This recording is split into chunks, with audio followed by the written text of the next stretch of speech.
दर्शकबिन नमस्कार। कालीकोट खबरमा यहाँहरू सम्पूर्णलाई स्वागत छ। दर्शकबिन अहिले हामी बेंगलुरुको एकदमै दुःखद घटना लिएर तपाईँहरू समक्ष आएका छौँ। दर्शकबिन बेंगलुरुमा बस्ने प्रेम बोहरा नाम गरेका युवकले 9 महिना प्रेग्नेन्ट रहेको श्रीमतीलाई शर्मिला घरती मगर बोहरालाई छोडेर अर्कै केटी लिएर फरार भएका छन्।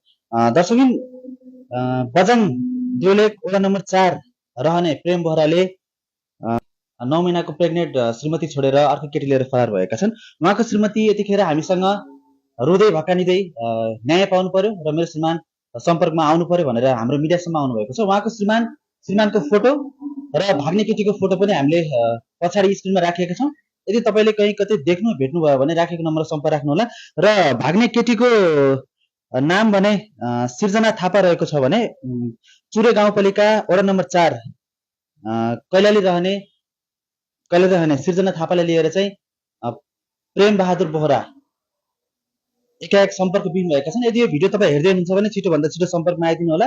र तपाईँको श्रीमती यतिखेर हार गुहार गर्दै हाम्रो मिडियासम्म आइसक्नु भएको छ र उहाँको श्रीमतीको नाम ठेगाना के कस्तो सत्य तथ्य कुरा के हो भन्ने कुराहरू हामी उहाँको श्रीमतीबाट नै सुन्नेछौँ। उहाँको श्रीमतीले पुरा घटनाको जानकारी चाहिँ केही छिनमा भन्दै हुनुहुन्छ।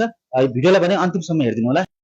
शर्मिला, मेरो पहिलो घर बजाङ देउलेक वडा नम्बर 4 हो। मेरो माइती घर हो चरल गाउँपालिका वडा नम्बर 1 गैराडोटी हो। मैले बिहे गरेको 1 वर्ष भयो। 1 वर्षसम्म हामी दुईजनाको सम्बन्ध ठिकै थियो। त्यसपछि काम गर्दा गर्दै ऊ प्रेम केटीसँग लागेर त्यसलाई हामीले सम्झाउँदा मानेन। निसकेपछि सबले भनिसकेपछि त्यसले पनि हुन्छ भन्यो। काममा गयो। कामदेखि गइसकेपछि फेरि पनि त्यही केटीको रुममा जाने।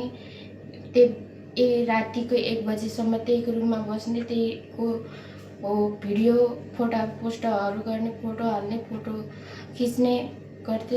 र 1 बजे ड्युटीबाट आइसकेपछि 1 बजे केटीको रुमबाट ल्याइसकेपछि यहाँ सम्झायो। सबैले मान्यो। बिहानपट्टि ड्युटी गइसकेपछि खाना 1 बजे आयो। खाना खाइसकेपछि 1 बजे ड्युटी जान्छु भनेर मलाई भनिसकेपछि फेरि ड्युटी नगएर कता गएँ। त्यहाँदेखि कन्ट्याक्ट थिएन। 1.5 महिनापछि कन्ट्याक्टमा आएर भने मलाई शर्मिला म त्यहाँ आउँछु, अङ्कलसँग बात गर, अङ्कललाई भन् गाडी भाडा हाल्दे पठाइ